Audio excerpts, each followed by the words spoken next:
बीडचं वातावरण कशा प्रकारे दूषित झालंय, कशा प्रकारे बीड हे बिहार झालंय, हे आपण 1-1.5 वर्षापासून सतत ऐकत आहोत. पण आताची जी बातमी समोर येते ती म्हणजे राजकीय वर्तुळातून सुद्धा आहे. एखाद्या राजकारणाच्या वारसातून येणाऱ्या मुलानं एखाद्या महिलेवर बलात्कार केलेला आणि त्यानंतर अत्याचार करून सध्या तो फरार आहे, अशा प्रकारची एक महिलेची तक्रार आलेली. पण नेमका तो राजकीय जो आहे मुलगा तो नेमका कोण आहे? आणि बीडमध्ये दुसरी एक घटना घडली, ती म्हणजे एका अवैध दारूच्या दुकानावर काम करणाऱ्या माणसाचा खून झालेला आहे. अगदी संतोष देशमुख हत्या प्रकरणाशी सुद्धा या व्यक्तीशी जोडलं जाते, कारण तशाच प्रकारचे जे काही आहे ते खून त्या माणसाचा करण्यात आल्याची माहिती समोर येत आहे. नेमकं प्रकरण काय आहे आणि काय झाले हे सगळं आपल्याला या व्हिडिओमध्ये संपूर्ण पाहायचं आहे. नमस्कार, मी रणजित. मुद्दा हक्काच्या या चॅनलवर तुम्ही नवीन असाल तर चॅनलला सबस्क्राईब करा, कारण आपल्या चॅनलवर आपण असेच वेगवेगळे विविध माहितीपूर्ण व्हिडिओज खास तुमच्यासाठी बनवत राहत असतो. मंडळी, संतोष देशमुख हत्या प्रकरण घडलं तेव्हा बीड चर्चेमध्ये नाही तर महाचर्चेमध्ये आलेलं होतं. प्रत्येक ठिकाणी आणि महाराष्ट्रातल्या कानाकोपऱ्यामध्ये एकाच व्यक्तीचं नाव गाजत होतं आणि तो म्हणजे संतोष देशमुख यांची हत्या झाली. मग ती कशा प्रकारे झाली, का झाली, या सगळ्या गोष्टीचं विवरण किंवा विचार विनिमय सगळ्या हा केला जात होता. पण बीडमध्ये शिवाजीनगर या परिसरामध्ये एका अवैध दारूच्या दुकानावर चंद्रकांत दळवी नावाचा एक माणूस काम करायचा. तो काम करायचा, त्याची बायको, मुलं हे घरी असायचे आणि हा जो आहे तो कामाला जायचा आणि काम करून आपला उदरनिर्वाह करायचा. पण त्या ठिकाणी काही दारूच्या पैशाचा घोळ असेल, त्याच्या आधी सुद्धा भांडणं झाले होती, अशा प्रकारची माहिती त्याच्या पत्नीकडून किंवा त्यांच्याकडून सांगण्यात येत आहे. आणि त्या मालकाने म्हणजे दारूचं जे काही दुकान होतं त्या मालकाने त्या पत्नीकडून सुद्धा पैसे घेतले किंवा त्यांचे जे काही जमीन विकलेले पैसे होते ते सुद्धा पैसे घेतले, अशा प्रकारचं सुद्धा माहिती त्या तक्रारीमध्ये दाखल केलेली आहे.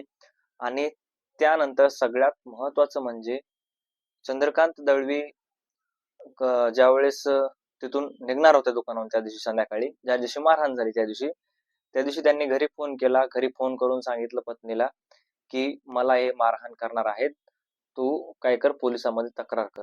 त्यावेळेस ते पोलिसांमध्ये तक्रार करायला गेलेली असता पत्नी पोलिसांनी तक्रार नोंदवून घेतल्या नाही, अशा प्रकारचा सुद्धा त्या पत्नीचा आरोप आहे.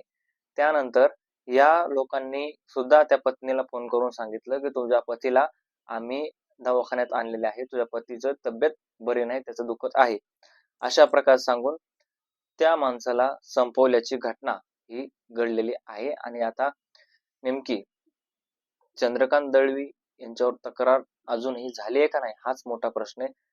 तक्रार यांच्या संदर्भामध्ये यांच्या कोणाच्या संदर्भामध्ये तक्रार दाखल झाली आहे का नाही, हा सुद्धा सगळ्यात महत्वाचा प्रश्न आहे.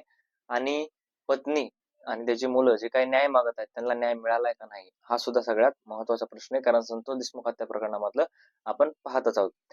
त्याच्यामुळे हे प्रकरण आता नवीनच पुढे आलेलं असून या प्रकरणामध्ये लवकरच न्याय मिळावा अशा प्रकार सुद्धा सगळीकडूनच मागणी होत आहे. आणि सगळ्यात महत्वाचं एक दुसरं प्रकरण समोर आलं.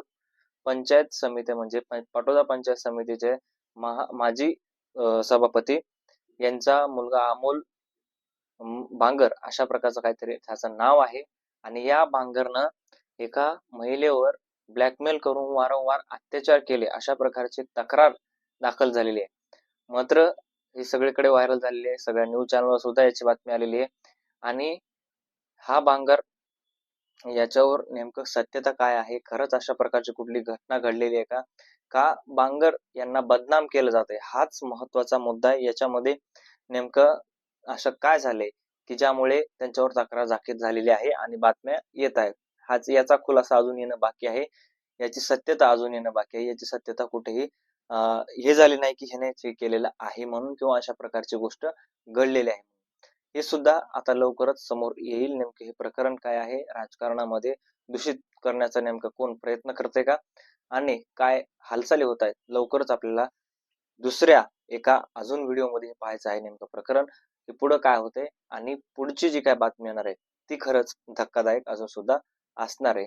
म्हणजे बीड नेमकं नेमकं बिहारला का जोडलं जाते याचं ज्वलंत उदाहरण आज ह्या 2 प्रकरणावर सुद्धा आपल्याला पाहायला मिळतंय. तुम्हाला काय वाटतंय? तुमचं मत कमेंटमध्ये नक्की कळवा. भेटूयात नवीन व्हिडिओमध्ये. तोपर्यंत धन्यवाद.